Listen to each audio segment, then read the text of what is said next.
Hola, ¿qué tal? Bienvenidos a un nuevo capítulo de Diálogos Ciudadanos de la Facultad de Comunicaciones y Artes de UTRA y del Observatorio de Nueva Ciudadanía de nuestra facultad. Hoy tenemos a una persona muy conocida en el mundo del periodismo, una destacada periodista, Andrea Arístegui. Andrea Alejandra Arístegui Sarmiento. Puras A. Puras A.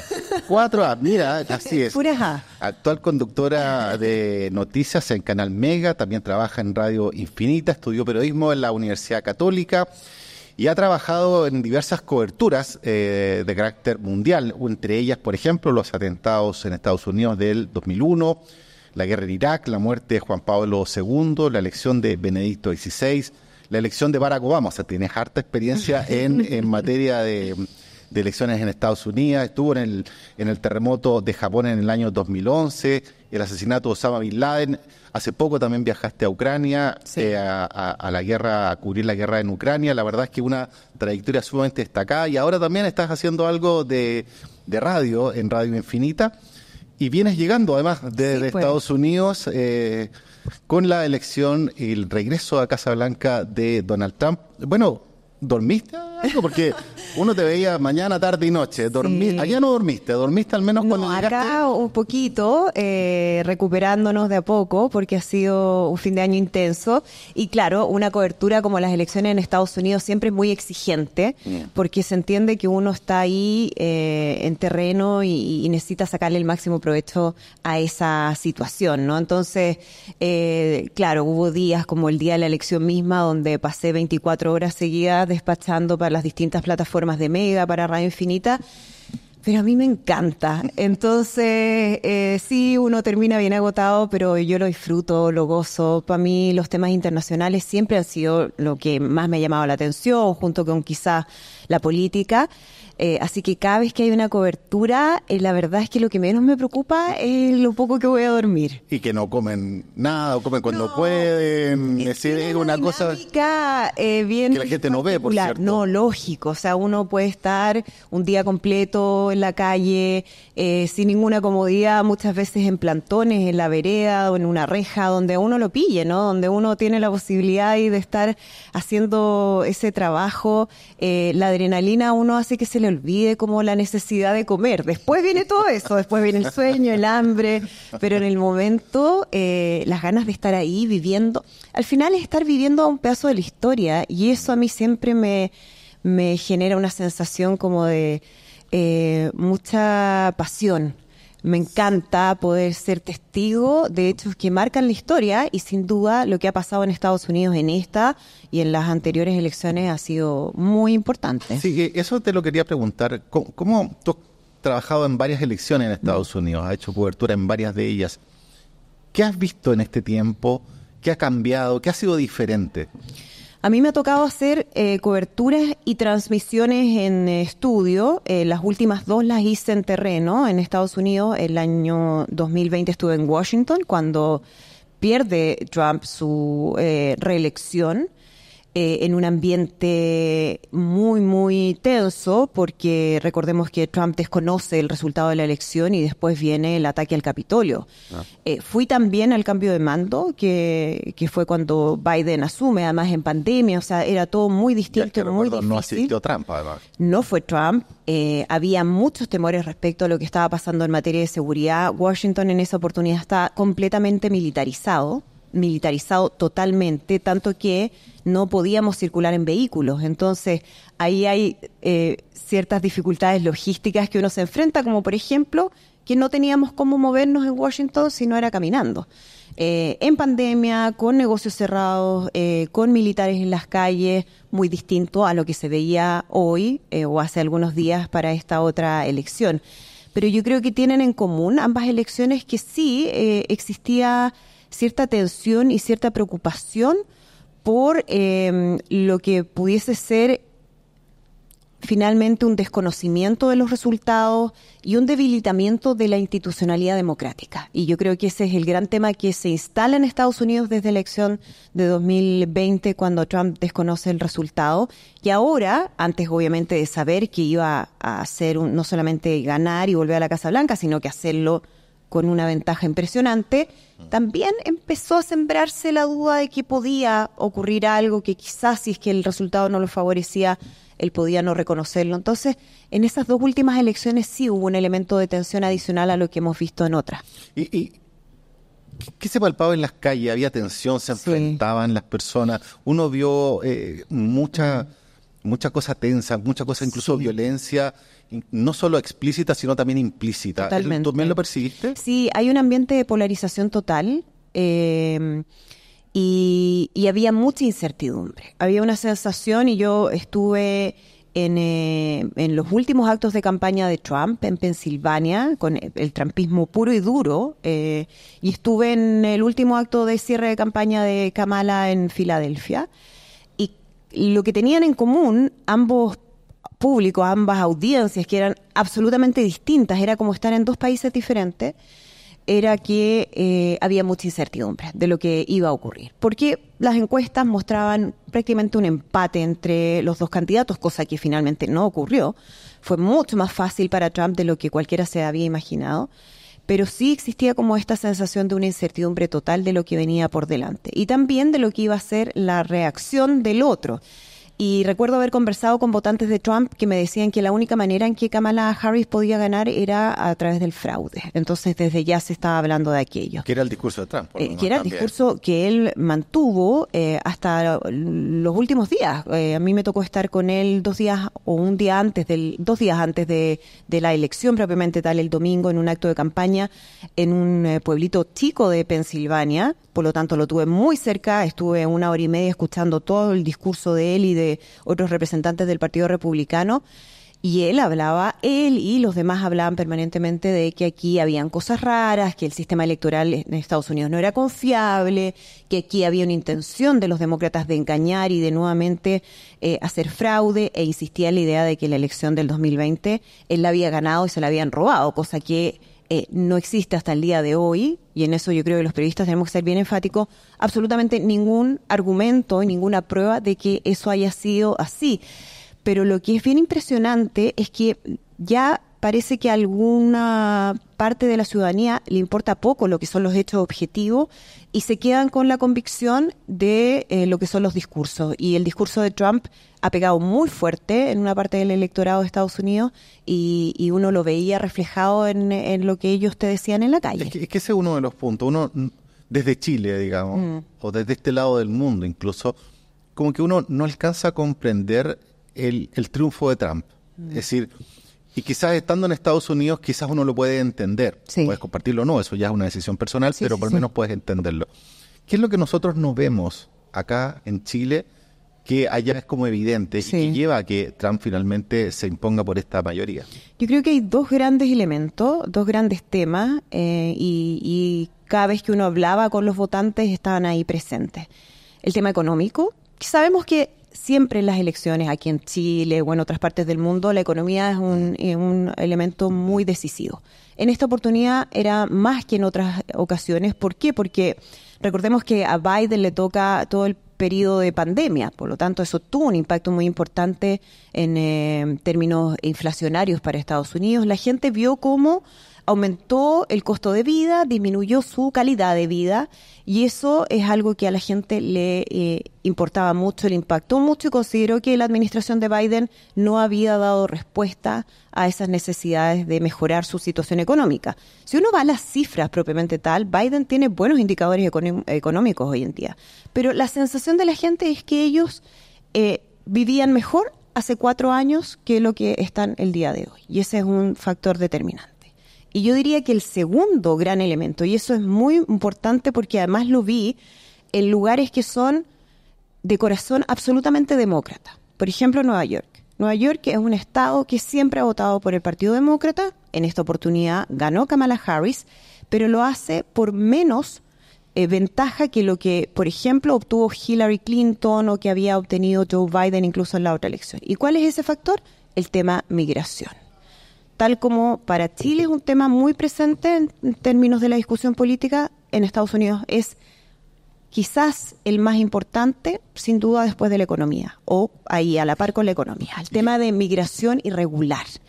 ¿Por qué? Porque, bueno, estados más fronterizos lo han vivido permanentemente, pero ocurrió que mucha de esa migración irregular termina llegando a ciudades como Nueva York, y las autoridades políticas o las autoridades locales, como por ejemplo el alcalde de Nueva York, tuvieron una política de ayuda hacia el migrante irregular. Y uno ahora va a Manhattan y en zonas que son absolutamente turísticas o de oficinas bastante lujosas, hay, por ejemplo, un hotel que está destinado ya no como hotel, sino que como centro de acogida para migrantes. ¿Qué pasa ahí?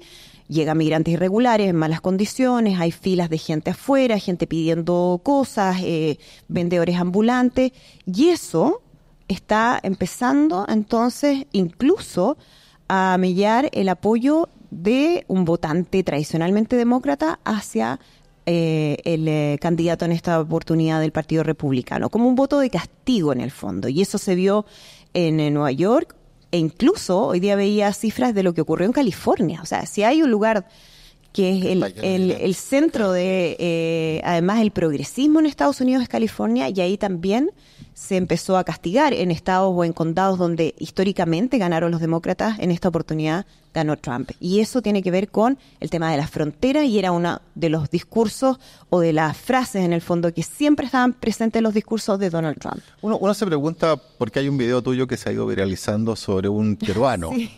El señor vota por Trump porque no quiere más migrantes. Sí. Y tú le preguntas, ¿y usted de dónde es? Y él te dice de Perú. Sí. Entonces, esa es la parte que a veces cuesta comprender. Él es migrante.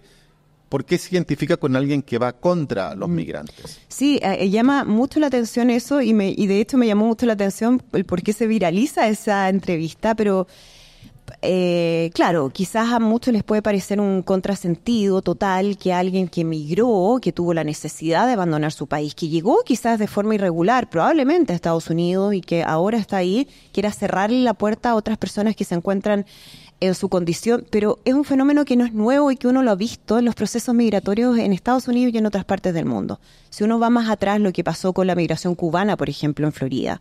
El cubano es un votante absolutamente republicano que quiere políticas de fronteras muy, muy estrictas, porque existe podría decir, una dinámica que quien ya está ahí no quiere que sigan llegando otros, porque sienten que eso puede terminar siendo una amenaza para ellos mismos. Entonces, claro, lo veíamos ahora con peruanos, pero lo veíamos también, luego conversé con gente de Dominicana, Puerto Rico, que fue un voto muy importante en esta oportunidad, porque fue una de las grandes polémicas que tuvo Trump en uno de sus actos, cuando un comediante se burla, o más bien dice algo muy ofensivo en contra de Puerto Rico, y aún así hubo comunidades donde hay una alta presencia de puertorriqueños que votaron a favor de Trump. Y tiene que ver con eso, ¿no? Como la persona que llega y que ya está ahí no quiere que otros parecidos a ellos mismos, porque además se genera ahí como una disociación de lo que uno es y de lo que es el otro. Siempre el otro es el problema, no uno. Y termina entonces siendo quizás más estricto que lo que son los propios estadounidenses. ¿Y tú crees que el tema femenino también tiene una incidencia? Lo pienso porque Hillary Clinton, o sea, las dos candidatas mujeres que han habido, que ha sido Hillary Clinton y Kamala Harris, no han logrado revertir esto. Bueno, y ambos se enfrentaron además a una persona que está manifiestamente machista, digamos, que lo ha dicho, que tiene juicios al respecto. Entonces, ¿tú crees que el tema femenino, tú crees que el pueblo norteamericano está preparado para tener una mujer presidenta, para confiarle el país a una mujer? ¿Ha incidido el tema femenino? Yo creo que es un elemento, no creo que sea lo único. Yo creo que hay varias cosas que jugaron en contra de la candidata demócrata. La misma administración de Joe Biden, donde ella era vicepresidenta, muy difícil como sacarse ese vínculo, claro, ¿no? Es como, ¿cómo le vamos a creer que ella va a cambiar las cosas si es que no lo hizo durante estos 4 años? Lo tarde que entró a la carrera presidencial, ella tuvo 106 días para hacer campaña. Trump estuvo permanentemente desde que se fue en la Casa Blanca el año 2020 en campaña, pero el elemento de ser mujer para mí sí es un elemento, porque uno lo conversaba con algunos votantes. Es muy difícil que alguien te diga tan explícitamente no voto por mujeres, pero sí hay ciertos juicios que tienen que ver con aquello. Por ejemplo, que te digan, es que me molesta que se ría tanto. porque en el fondo se le da un sentido como de ligereza, como de superficialidad a una persona que es mujer y que tiene un comportamiento que a ellos no les parece adecuado. Ellos esperan a alguien rudo, fuerte. Un poco Trump juega mucho con eso, ¿no? De ser como el macho alfa, de decir que él va a ser el comandante en jefe de los Estados Unidos y va a liderar todo lo que ocurra en el mundo. Ese discurso todavía hay un votante estadounidense que es muy masivo en términos del número y que espera eso del líder, de quien está a cargo de la Casa Blanca. Las cualidades más, digamos, entre comillas, femeninas, se castigan. Había gente que decía, o votantes de Trump que decían, no, yo la verdad es que las mujeres no las siento preparadas para tomar un cargo así porque son muy emocionales. Todavía hay un sesgo que es muy fuerte. Lo decían así tal cual. Sí, lo decían tal cual. Entonces dicen, yo no tengo nada con las mujeres, pero me parece que les puede jugar en contra ciertas cosas que son como intrínsecas de las mujeres. Entonces yo creo que sí, el tema de género y ocurrió con Hillary Clinton y ocurre ahora nuevamente con Kamala, es un tema que también le jugó en contra, sin lugar a dudas, además de ser de ascendencia que también tiene que ver con las minorías, la representación de las minorías en esa candidatura. Bueno, a veces uno ve que es demasiado progresista, digamos, para lo que el votante estadounidense promedio o un número importante de votantes quiere para su país. Y desde lo comunicacional, como tú eres periodista también, hay toda una estrategia. ¿Y cómo ves tú lo que ha hecho Trump comunicacionalmente, digamos, para llegar a ciertos grupos de estadounidenses que quizás se han sentido marginados, que quizás la incorporación de tecnologías en el cordón industrial los han sacado de sus trabajos? Sí, pues. ¿Cómo ves tú el aspecto comunicacional que ha hecho Trump en este sentido? Yo creo que esta elección es digna de análisis por lo que ha ocurrido en relación a las plataformas digitales y a las redes sociales. Ya lo habíamos visto antes, de hecho, si uno retrocede a la época en que Barack Obama era candidato, la gran novedad era como, está usando redes sociales para hacer campaña presidencial y eso parece que le está generando rédito en los jóvenes. Pero ahora entramos a un terreno que a mí me genera muchas dudas y me genera preocupación, que tiene que ver no solamente con la incorporación de redes sociales para hacer campaña, sino que con tener a Elon Musk prácticamente como su jefe de campaña. Cuando tú tienes al hombre más millonario del mundo, que además maneja una de las principales redes sociales, además una red social que difunde odio, que tiene poco control de sus contenidos, que no se hace cargo de las mentiras que se dicen permanentemente y puede manipularla a favor de un candidato, uno dice, bueno, ¿cuáles van a ser los límites a partir de ahora? Y lo que es más preocupante en relación a la presencia de Elon Musk es que ahora lo mete al gobierno. O sea, no solamente lo tiene como un actor, digamos, en las sombras, que podría ser ya lo suficientemente peligroso, sino que ahora le da un departamento, el DOGE, que es de eficiencia gubernamental, que se supone que tiene que controlar industrias en las que el mismo Elon Musk está metido. Entonces uno dice, aquí no hay ningún tipo de línea divisoria entre el quien controla y el controlado, en el fondo. Y a mí eso me genera muchas dudas respecto a qué va a pasar en Estados Unidos y qué va a pasar en general con los procesos políticos, eleccionarios y las democracias en el mundo. ¿Cómo se va a resolver algo que ya ha sido estudiado en otras elecciones? Me acuerdo perfectamente Brasil, por ejemplo, que me tocó también todas las últimas elecciones, cómo se usan redes sociales, en particular Telegram, para hacer campaña. Bolsonaro, por ejemplo, nunca habló con los medios de comunicación tradicionales porque no le interesaba, porque ahí iba a tener un interlocutor que podía cuestionarlo. Él hablaba directamente con sus votantes, decía lo que quería, no había ningún fact-checking de lo que estaba diciendo y logra llegar a la presidencia gracias a eso. Entonces, yo siento que tenemos como un gran desafío a nivel mundial, no sé cómo se va a resolver, que es cómo las redes sociales terminan socavando a las democracias. Y eso es una respuesta que todavía no hemos encontrado, creo yo. Yo sé que muchos gobiernos en el mundo están buscando una solución a eso, ¿no? pero en esta oportunidad siento que se fue incluso un paso más allá ya con la incorporación de Elon Musk al gobierno. Sí, es justamente por eso te preguntaba por el tema de la violencia implícita y explícita, porque justamente cuando tienes esto e incentiva estos discursos de odio, da la sensación que las guerras que antiguamente existían en este país hoy día ocurren al interior de los países. Uno lo está viendo en muchos frentes, digamos.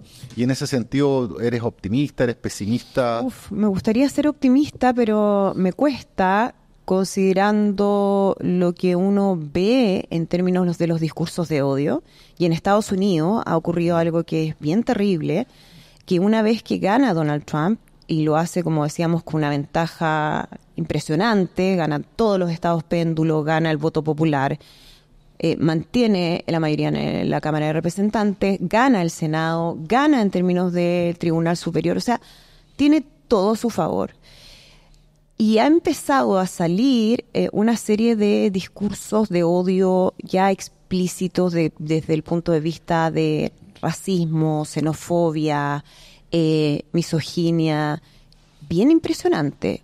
Ese nivel de violencia, claro, nosotros sabemos que en las redes hay eso, pero ahora quienes están detrás de esos discursos de odio se sienten absolutamente respaldados para salir a decirlo abiertamente.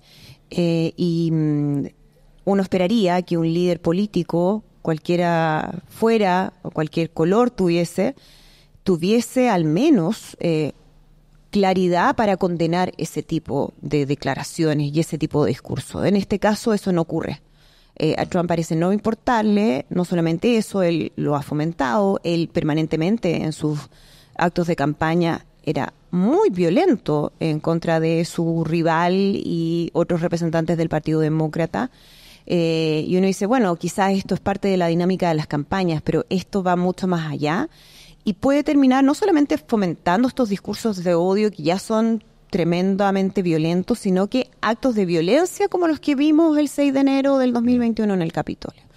Y yo creo que eso podría agudizarse durante este gobierno de Donald Trump. ¿Cómo ves, por ejemplo, el futuro de la guerra de Ucrania? Porque, bueno, uno de los temas, tú también estuviste en Ucrania mirando esa guerra, entonces, ¿cómo ves el futuro de este conflicto con Trump arriba? La otra vez pensaba, ¿quiénes son los grandes perdedores del triunfo de Donald Trump y más allá del Partido Demócrata, pensando ya a nivel internacional? Porque por algo esta es una elección que seguimos todos tan de cerca. En algún momento me preguntaban, ¿pero por qué les preocupa tanto la elección en Estados Unidos? Bueno, porque quien esté en la Casa Blanca tiene un poder que termina afectando la estabilidad mundial. No da lo mismo quien esté, aunque uno puede decir que la política exterior de Estados Unidos tiene una continuidad independiente del gobierno de turno.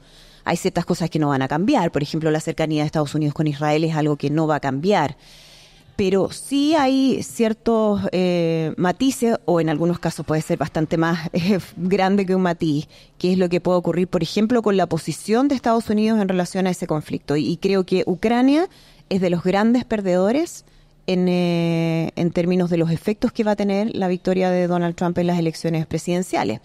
Porque Donald Trump es una persona que lo ha dicho permanentemente y es fue una de sus como banderas de lucha, que él no está a favor de la intervención militar de Estados Unidos en otros países. Yo podría decir, bueno, fantástico. El problema es que actualmente Estados Unidos sí está presente en distintos países. ¿Y qué es lo que él quiere hacer? Quiere terminar la guerra en Ucrania lo antes posible. Para que eso ocurra, entonces, quien tiene que, de alguna manera, ceder a hacerlo, quien tiene que aceptar condiciones para terminar la guerra, es Rusia y es Vladimir Putin, con quien él también tiene cierto nivel de relación, por decirlo de alguna manera. Entonces, ¿qué es lo que se espera? Y los análisis que se hacen es que la forma de terminar con la guerra en Ucrania básicamente es transar paz por territorio. Entonces, se va a cortar la ayuda militar a Ucrania en términos de recursos y de material de guerra, y lo más probable es que haya una presión de la Casa Blanca al gobierno de Zelensky para que diga, bueno, esto se tiene que acabar, ustedes van a tener que ceder. Y ese ceder va a significar probablemente entrega de territorio a favor de Rusia. Andrea, yo te quiero llevar a otro tema, pero vinculado a Ucrania y particularmente con los conflictos bélicos, porque tú eres de las periodistas que comenzó a abrir una ruta de un territorio que antiguamente era solo de hombres que ir a cubrir conflictos bélicos. A mí me gustaría saber cómo fue ese proceso que tú abriste, tú y otras personas, digamos, también, porque hay también otras periodistas que lo han hecho, pero antiguamente solo los hombres iban a los conflictos porque existía toda esta idea, son mamás, cómo las van a mandar a una guerra, se pueden morir, les puede pasar algo, en fin. Sin embargo, tú abriste esta ruta. Me gustaría que me contaras un poco cómo fue abrir esta ruta. Yo creo que para mí y para otras periodistas mujeres ha sido una lucha, porque efectivamente, y a mí me lo dijeron alguna vez de manera muy clara, que para conflictos y ese tipo de coberturas mandaban a hombres, porque los hombres supuestamente estaban más preparados o tenían más fortaleza, o no sé muy bien cuál era el argumento, pero en el fondo que había como una cosa asociada al género, lo que es muy extraño, pues si cae una bomba, sea hombre o sea mujer, puede morirse igual, ¿no? Eso, quizás sí hay otros riesgos asociados al ser mujer que tienen que ver directamente con violencia sexual, y ese es un tema que uno tiene que tener claro también, porque ha ocurrido en algunas situaciones de conflicto aquello.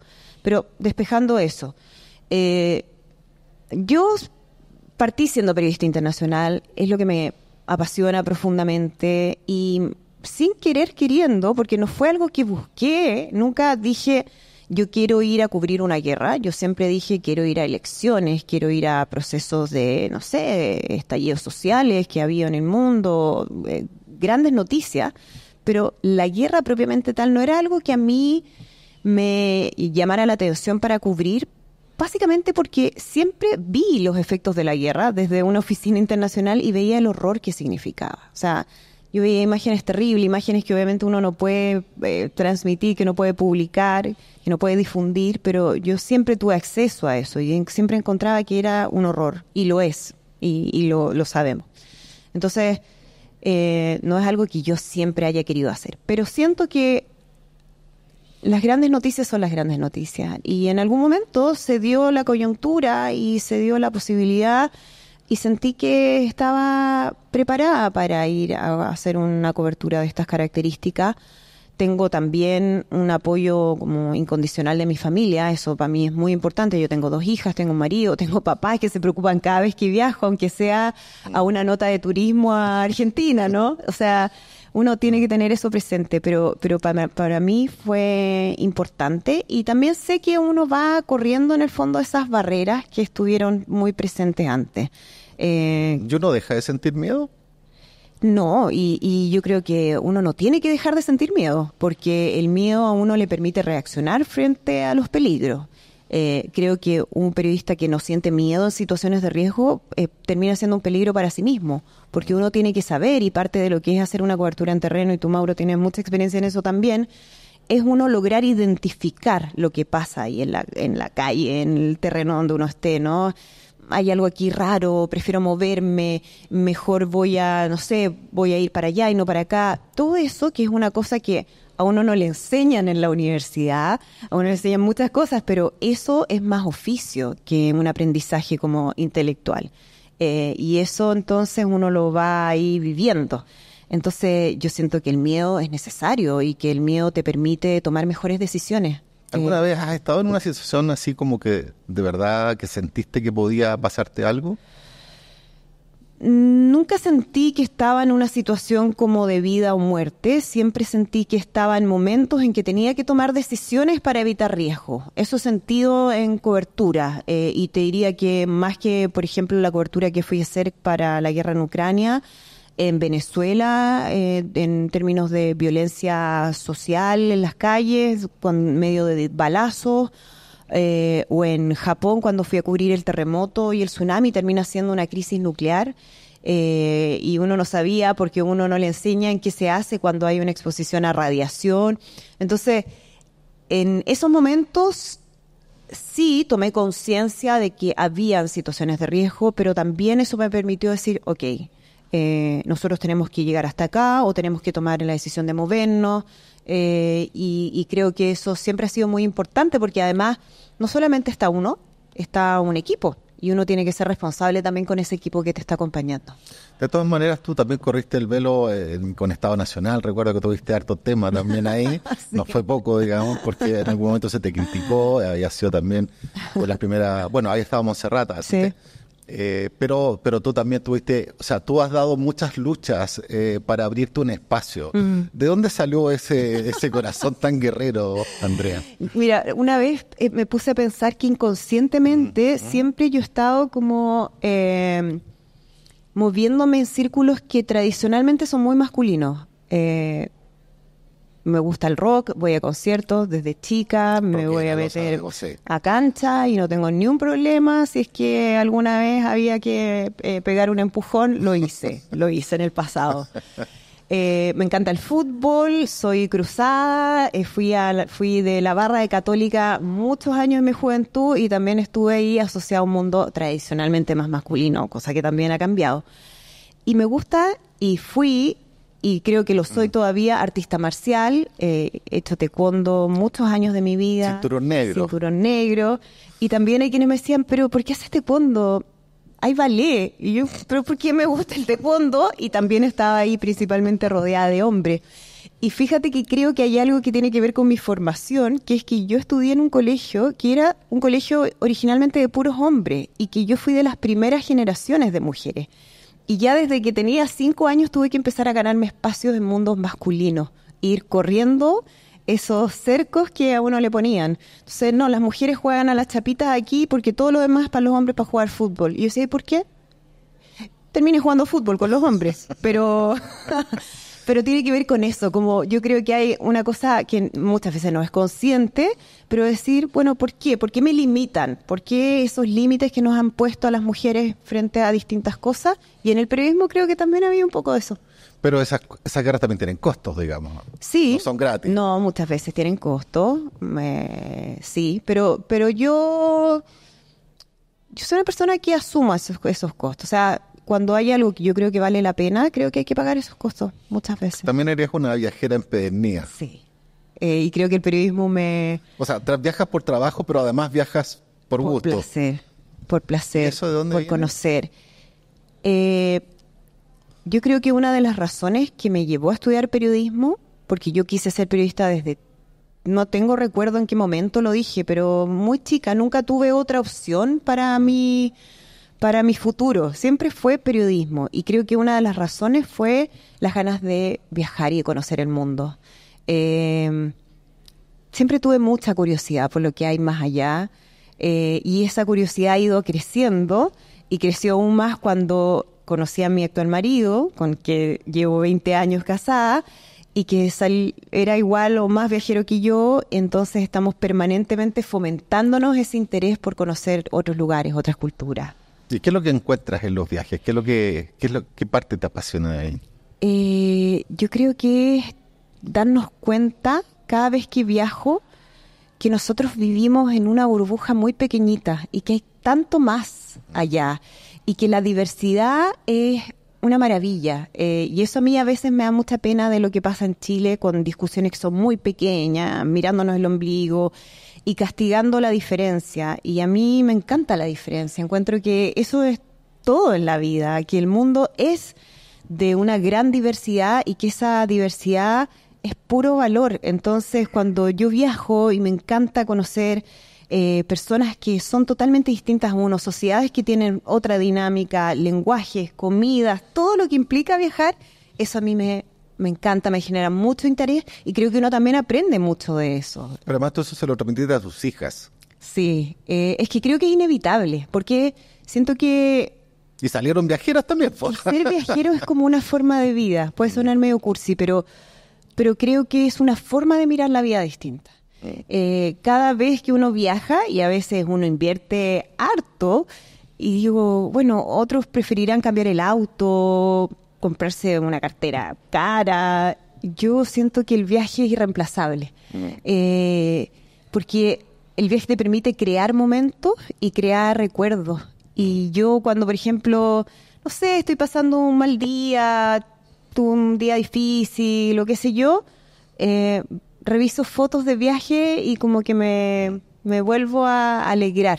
y a veces hasta emocionar con esos viajes que he tenido, de mis hijas más chicas, de una situación que nos pasó divertida, de un momento bonito con mi marido, todo eso me lo van generando los viajes.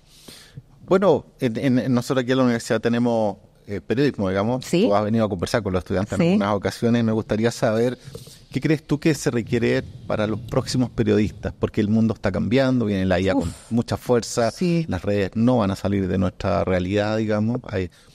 ¿Qué crees tú que son las cosas esenciales para los próximos periodistas?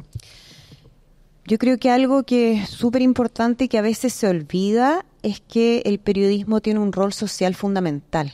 Entonces yo cuando hago periodismo no lo hago pensando en mí y en si me voy a hacer famosa o no, si es que me van a aplaudir o no, sino que lo hago pensando en cómo eso puede ser determinante para la vida de otras personas.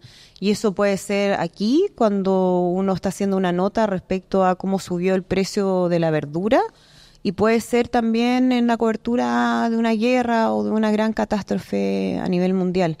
El rol social del periodismo yo siento que es algo que uno tiene que rescatar y tiene que ahí meterle muy profundamente en la cabeza de los estudiantes.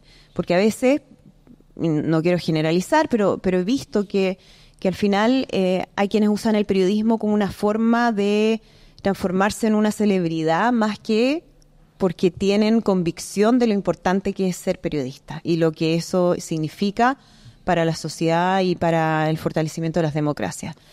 Lo otro que creo que estamos en una época en que el periodismo es más necesario que nunca, porque ahora tenemos una competencia que no tiene que ver con los otros canales o la otras radios o los otros medios, tiene que ver con las redes sociales, que es una competencia bien desleal porque funcionan con otras reglas.